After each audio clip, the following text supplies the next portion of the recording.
Level 1. The first cell. You don't walk in ready for this. Nobody does. The door doesn't close, it slams. And that sound, that single heavy sound, tells you that everything you were on the outside is already gone. You're in a county facility outside of Riverside, California. You're 23 years old. You're wearing someone else's orange. The first thing you notice is the smell. Bleach, sweat, something metal you can't name and don't want to. A guard walks you to your block. He doesn't look at you. You're furniture to him. You find your bunk, lower tier, cell block C. Your cellmate is already there. He doesn't speak. He watches. And you understand, in the way your body understands before your brain does, that everything in here is a test. The way you walk, the way you sit, the way you respond when someone looks at you too long. By the end of the first day, two things become clear. One, everyone in here belongs to something. Two, you don't. And everyone can see it. That's the most dangerous thing you can be in a place like this. Alone. Level 2. The offer. His name is Darius. He comes to you on day 4. He doesn't threaten you. He doesn't have to. He just sits across from you at the lunch table, sets his tray down easy, and says 2 words. You've been quiet. You say nothing. He smiles. That's apparently the right answer. He slides you a folded piece of paper beneath this tray. Smooth. Practiced. Like he's done it 500 times. He tells you to give it to a man named Ortiz in Block A when you pass through for laundry detail tomorrow morning. Don't open it, don't read it, just hand it off and walk away. That's it. That's the whole job. No money, no reward, no explanation. Just a clear understanding that doing this is what keeps the wrong people from looking your direction. You do it, you don't read the note. Smart. The next morning, someone slides an extra food pack under your cell door. No explanation, no name. You just became useful to someone. And useful is safe. In here, safe is everything. Level 3. Inside the structure. 3 weeks in, Darius takes you to the back of the rec room. There are 4 men at the weight bench. They're not lifting. They're waiting for you. Darius introduces you to Marcus Cole. Marcus Cole doesn't look like what you expected power to look like inside a place like this. He's calm, unhurried. He's reading a paperback novel, actual literature, and he sets it face down like your arrival inconveniences him slightly. When he speaks, it's slow, deliberate, like every word costs him something and he intends to spend it wisely. He tells you 3 things. You don't discuss business with anyone outside this room. You don't touch the product, not once, not ever.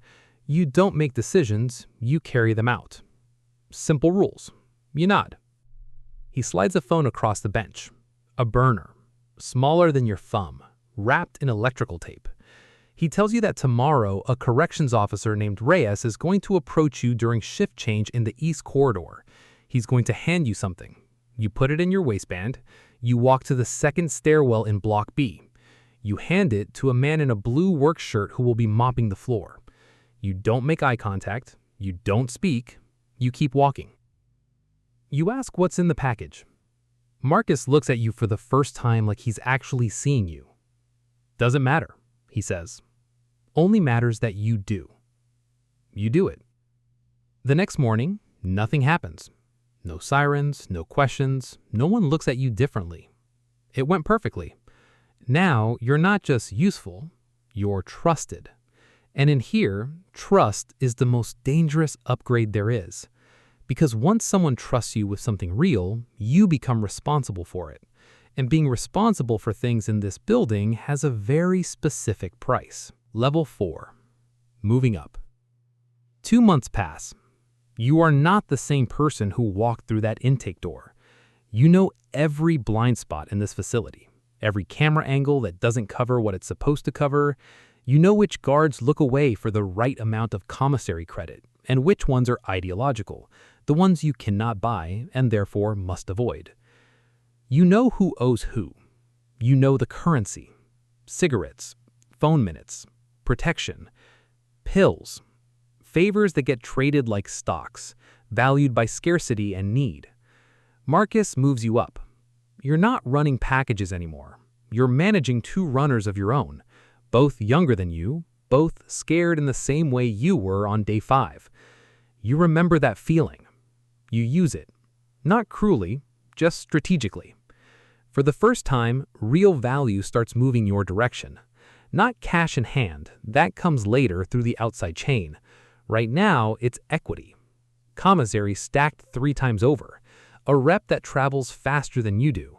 Protection that no one has to announce because everyone already knows. Then comes the first real moment.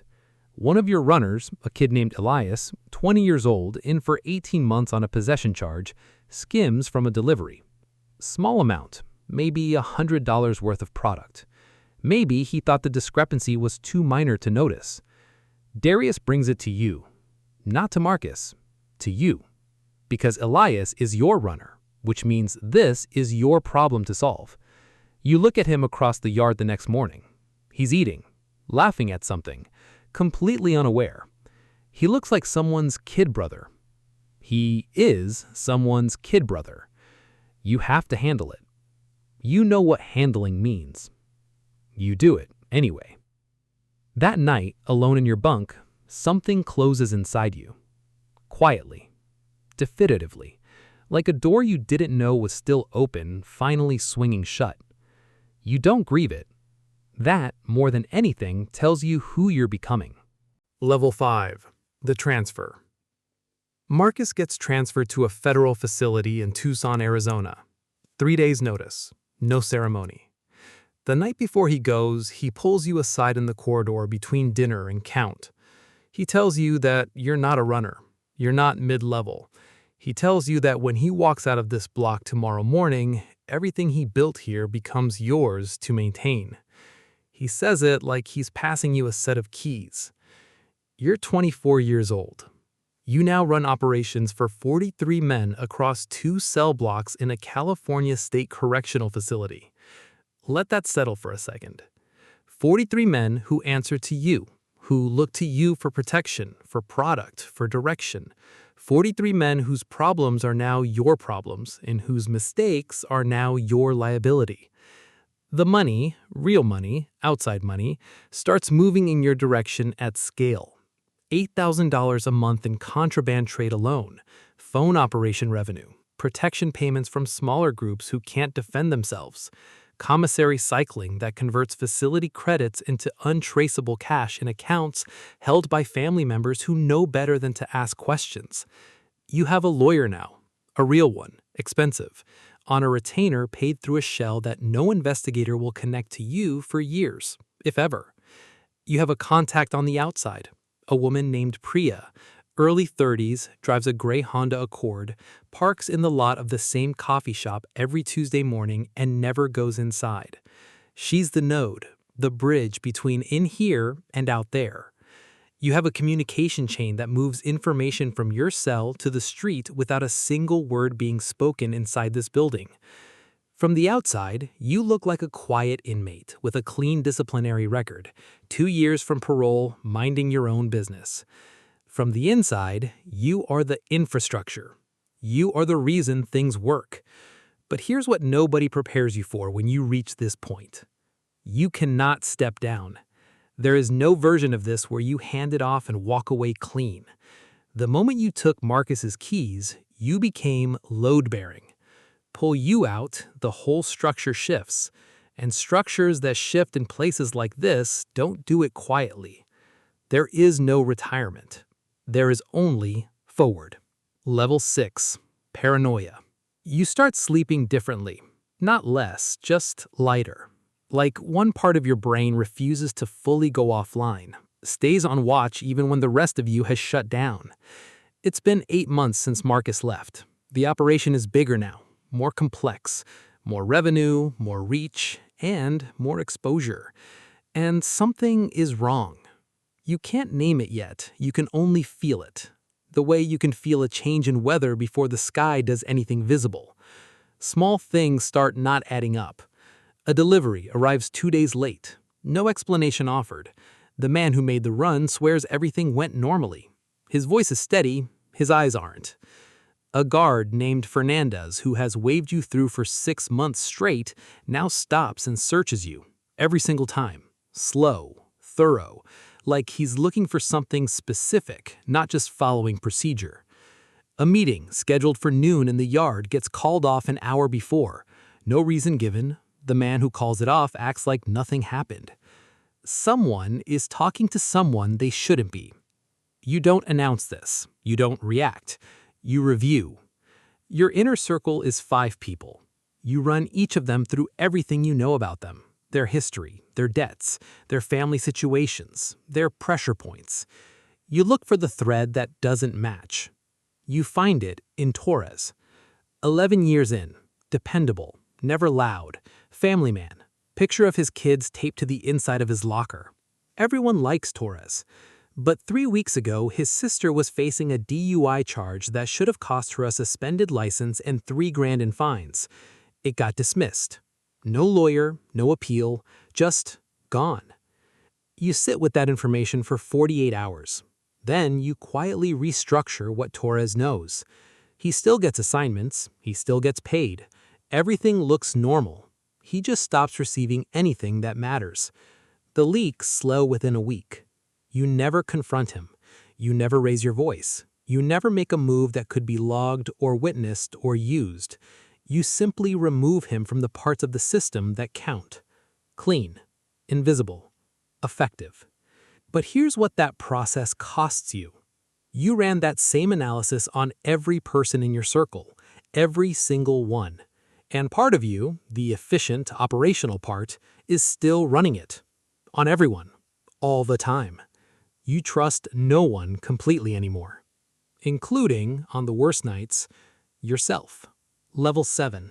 The visit. Your daughter is 6 years old now. She was 2 when you came in. She visits with your mother on the 2nd Saturday of every month, without exception. She colors while she waits. Animals mostly. Elephants are her favorite. You know this because your mother tells you, because you have never once seen her draw one in real time. Because by the time you sit down, she has already folded her drawings into her bag, and she's just looking at you. She looks at you the way children look at things they love and don't fully understand. You sit down, you pick up the phone on your side, she picks up hers. She says, "Daddy, when are you coming home?" And you say, "Soon." You've been saying soon for 4 years. She nods. She believes you, or she has learned to act like she does. You're not sure which is worse. Your mother doesn't say much. She looks at her hands a lot. The visit lasts 40 minutes. You talk about her school, her teacher, a girl in her class named Sophie that she doesn't like but sits next to anyway. Normal things, small things. Things so far from this room they might as well be from another planet. Then it's over. A guard calls time. Your daughter presses her palm against the plexiglass. You press yours to the other side. And then you walk back. On the way to your block, one of your men falls into step beside you. There's an issue with a shipment. A handoff went sideways at the laundry exchange. 2 units are short, and someone needs to make a call on how to compensate. He needs a decision now. You give it to him before you reach the stairwell. No pause, no hesitation. You don't even fully break stride. He peels off, problem handled. You don't feel anything until that night. Lying on your bunk, staring at the ceiling while the block settles into its nighttime sounds. You used to feel things in a specific sequence. Fear first, then thought, then action. Now it's just action. You are efficient in a way that should disturb you. It doesn't. That's what disturbs you. Level 8. The cycle. Here's what nobody tells you about making it to the top of something like this. There is no top. There's just a higher floor, with smaller windows, and a longer drop. Your parole hearing is in 7 months. Your lawyer says you look strong. Clean disciplinary record, no incidents on paper, quiet, cooperative, model prisoner in every file that any board member is going to read. On paper. What the board won't know, the DA's office quietly opened a RICO inquiry into contraband networks across 3 county facilities 6 weeks ago. Your facility is on the list. You've known for 2 weeks. Priya told the lawyer told you through language so careful it barely said anything, which told you everything. You are 2 moves ahead. You always are now. But being 2 moves ahead means knowing what the 3rd move costs. And the 3rd move involves Darius. The same Darius who sat across from you at a lunch table on day 4 and said, "You've been quiet." The same Darius who handed you a folded note and changed every single day that came after it. He is currently in a room with a federal prosecutor, and that prosecutor is offering him a number, a specific number attached to a specific outcome, a reduced sentence, possible early release, a clean record on the back end. A number that makes loyalty very, very expensive to keep. You don't know yet what he's going to choose. You think you know. You hope you know. But hoping is something you largely stop doing somewhere around level 3. So you wait. You operate. You give nothing away. And meanwhile, on the other side of the facility, a transport van rolls through the gate. A new intake steps out. 22 years old. Orange that doesn't fit right. Eyes that are moving too fast, trying to read every room at once, trying to figure out the rules before anyone explains them. One of your men is in the yard. He clocks the new intake immediately. He's going to let him sit with his fear for 3 days. Let the isolation do its work. Let the need for something, anything, solid, build up the way it always does. Then he's going to walk over. He's going to sit across from him at the lunch table. He's going to say 2 words. You've been quiet. And it is going to start again. It always starts again. Because in here, the hierarchy doesn't need you specifically. It doesn't need your name or your history or your particular set of reasons for ending up on the wrong side of that intake door. It just needs someone willing to take the first step. And there is always someone willing to take it. There is always someone who believes he'll make it out before the walls close in. You thought that too. Day 1. Cell block C. Lower bunk. Wearing someone else's orange.